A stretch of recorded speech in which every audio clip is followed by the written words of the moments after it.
अस्सलामुअलैकुम, नमस्कार, आदाब। मैं हूं आपका दोस्त निहाल अख्तर पयामी और आप देखना शुरू कर चुके हैं आपका अपना चैनल गांव मोहल्ला। दोस्तों, देश और दुनिया की तमाम तर खबरों के लिए हमारे साथ बने रहिए।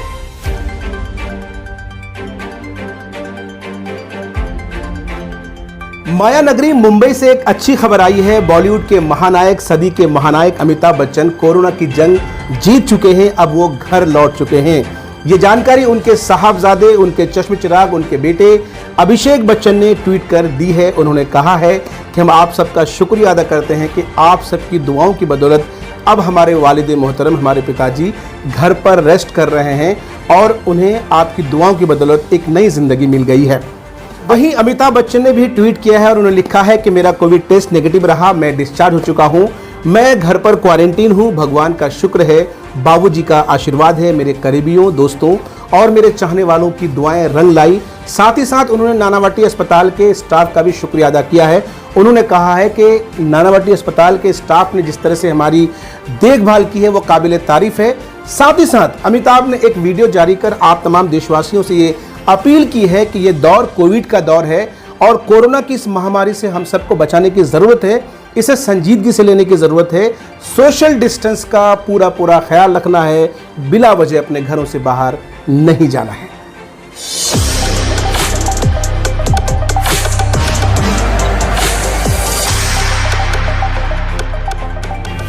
देश के लिए एक बुरी खबर है। केंद्रीय गृह मंत्री अमित शाह कोरोना पॉजिटिव पाए गए हैं और ये जानकारी उन्होंने खुद ट्वीट करके दी है। मीडिया रिपोर्ट्स क्या कहते हैं और खबरों में क्या चीज़ें चल रही हैं, आइए हम आपको एक न्यूज़ पढ़कर बताते हैं कि वाकई में उनके साथ क्या कुछ हुआ है और अभी सूरत हाल क्या है। उनकी तबीयत तो ठीक है, लेकिन डॉक्टर्स के कहने पर गुरुग्राम के मेदांता अस्पताल में उन्हें भर्ती कराया गया है। एम्स की एक टीम है जो शाह की देखरेख कर रही है और आगे ये लिखा गया है कि एम्स के डायरेक्टर डॉक्टर रणदीप गुलेरिया की अगुवाई में डॉक्टर्स की एक टीम जो मेदांता जाने की संभावना बताई गई है। शाह ने कहा है कि शुरुआती लक्षण दिखने पर उन्होंने टेस्ट कराया था और टेस्ट रिपोर्ट पॉजिटिव आई है। उन्होंने लोगों से अनुरोध किया है कि पिछले दिनों जो भी उनके संपर्क में आए थे वो खुद को आइसोलेट कर लें और साथ ही साथ अपनी जांच करा लें।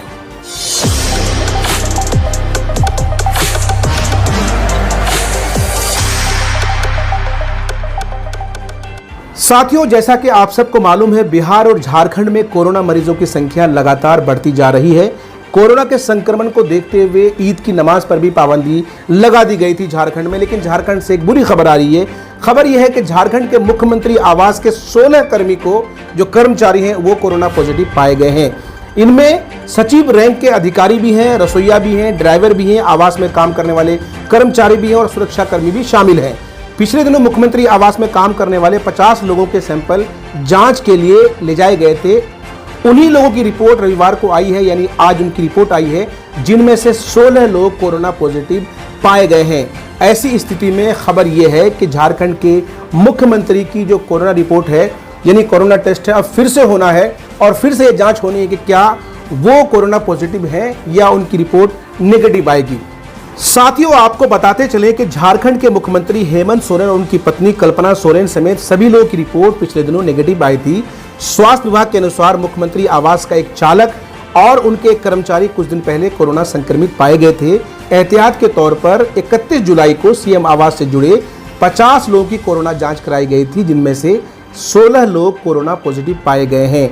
इनमें मुख्यमंत्री हेमंत सोरेन और उनकी पत्नी नहीं है, लेकिन कहा यह जा रहा है कि उनका दोबारा से कोरोना टेस्ट किया जाएगा, ये पता करने के लिए कि क्या वो वाकई में नेगेटिव है या फिर उनका रिपोर्ट पॉजिटिव आता है। ये वक्त आने पर पता चल जाएगा।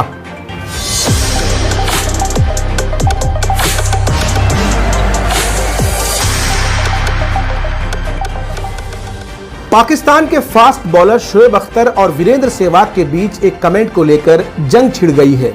हालांकि ये कमेंट नया नहीं है, पुराना कमेंट है, लेकिन उसको लेकर के शोएब अख्तर ने अब जो है साहब रिप्लाई किया है। उन्होंने कहा है कि अगर वीरेंद्र सहवाग ने उस वक्त बाप बेटा वाला कमेंट किया होता तो हम उन्हें होटल तक पीटते हुए जाते।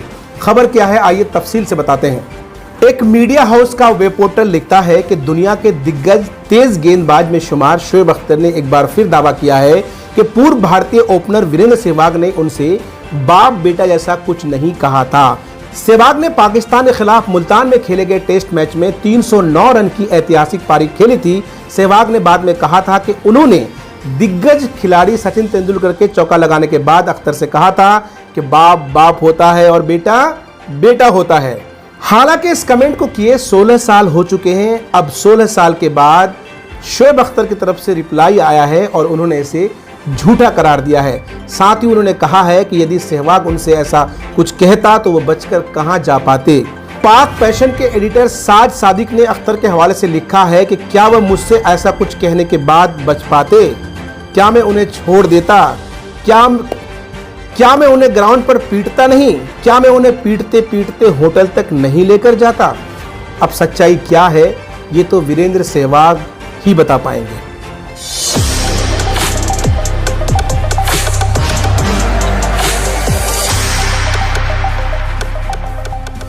ये खबर मजलिस इत्तेहादुल मुस्लिमीन के राष्ट्रीय अध्यक्ष असदुद्दीन ओवैसी साहब को लेकर के है और खबर यह है कि राम जन्मभूमि के पूजन में ओवैसी साहब को जाने का निमंत्रण दिया गया है। अब यह निमंत्रण किसने भेजा है साहब, आइए उसे जानते हैं। अयोध्या में राम मंदिर के भूमि पूजन में MIM के अध्यक्ष असदुद्दीन ओवैसी साहब को आमंत्रित किया गया है। ये निमंत्रण तेलंगाना के भाजपा नेता और मुख्य प्रवक्ता कृष्णा सागर राव ने दिया है। राव ने कहा है कि अयोध्या में राम मंदिर का भूमि पूजन किया जाएगा, जिसमें प्रधानमंत्री नरेंद्र मोदी हिस्सा लेंगे और भव्य राम मंदिर के निर्माण काम का शिलान्यास रखा जाएगा।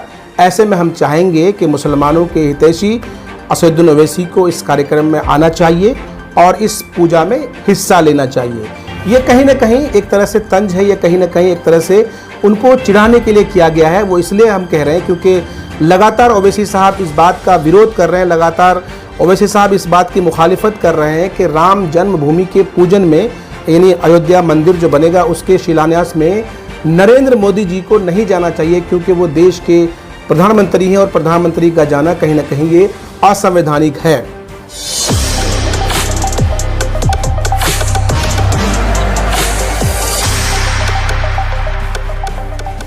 जैसा कि गांव मोहल्ला आपको लगातार बता रहा है कि बिहार में कोरोना मरीजों की संख्या लगातार बढ़ती जा रही है। राज्य की नीतीश सरकार लगातार इस कोशिश में लगी है कि साहब सही समय पर यानी जो समय सीमा तय की गई है उसी समय पर इलेक्शन किया जाए। हालांकि राजद और कांग्रेस लगातार इस बात की मुखालिफत करती आ रही है।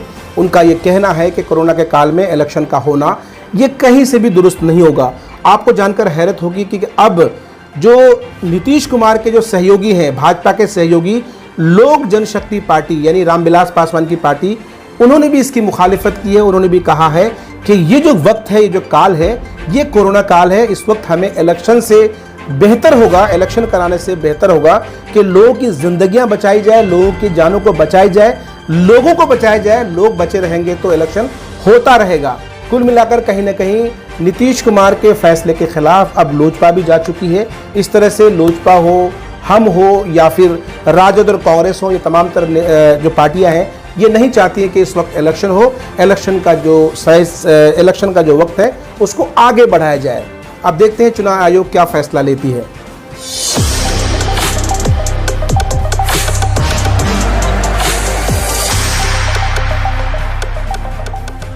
एक बुरी खबर पंजाब से है। पंजाब में जहरीले शराब पीने से अब तक 86 लोगों की मौत हो चुकी है। आपको पता ही है बिहार में शराब पर पाबंदी है, उसके बावजूद लोग जुगाड़ लगाकर पी लेते हैं। लेकिन ये हैरतकुन बात है कि साहब 86 लोगों की मौतें हो जाना, लोगों के मर जाना, वो भी शराब पीकर, तो मेरे हिसाब से ये बिल्कुल भी फ़ायदे का सौदा नहीं है, घाटे का सौदा है। 6 अधिकारी और 7 पुलिसकर्मी इस मामले को लेकर सस्पेंड कर दिए गए हैं, जबकि 25 को गिरफ्तार किया गया है। आइए तफसील से खबर को जानते हैं। पंजाब में जहरीली शराब पीने से मरने वालों की संख्या लगातार बढ़ती जा रही है। शनिवार और रविवार की बात की जाए तो मरने वालों की संख्या बढ़कर 86 हो गई है। और पंजाब के जो मुख्यमंत्री हैं अमरिंदर सिंह जी, उन्होंने कहा कि इस मामले में 7 आबकारी अधिकारी और 6 पुलिसकर्मियों को निलंबित कर दिया गया है। ये जानकारी वहां के अधिकारियों के जरिए दी गई है, मिली है। सरकार ने मृतकों के परिवारों को 2-2 लाख रुपए की मुआवजे की घोषणा की है। वहीं इस मामले में अब तक 25 लोग गिरफ्तार किए जा चुके हैं। गांव मोहल्ला आप तमाम साथियों से विनम्र आग्रह करता है कि प्लीज शराब का सेवन ना करें। शराब कहीं से भी फायदेमंद नहीं है, बल्कि ये हमारे और आपके सेहत के लिए जानलेवा है। जिंदगी तबाह बर्बाद हो जाती है।